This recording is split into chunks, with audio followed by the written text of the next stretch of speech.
এবার থাকছে এক নজরে মধ্যপ্রাচ্য যুদ্ধের ত্রয়োদশ দিনের পরিস্থিতি।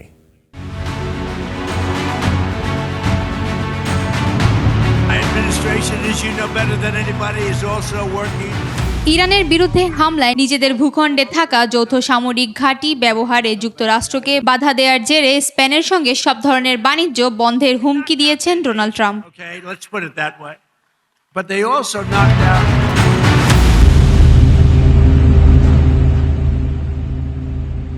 পারস্য উপসাগর হরমুজ প্রণালীতে ইরাকের জলসীমায় তেলের ট্যাঙ্কারে 6 জাহাজে ইরানের হামলা।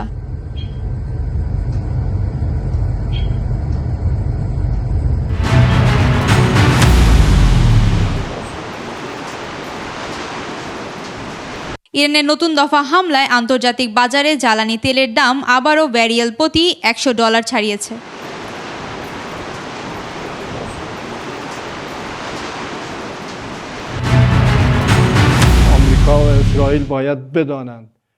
যুদ্ধের এই ভয়াবহতার মাঝেও শান্তির প্রস্তাব নিয়ে এসেছেন ইরানের প্রেসিডেন্ট মাসুদ পেজিশকিয়ান। তবে শর্ত 3টি: তেহরানের ন্যায্য অধিকারের স্বীকৃতি, যুদ্ধের সব ক্ষতিপূরণ এবং ভবিষ্যতে আর কোনো হামলা হবে না। স্থানীয়রা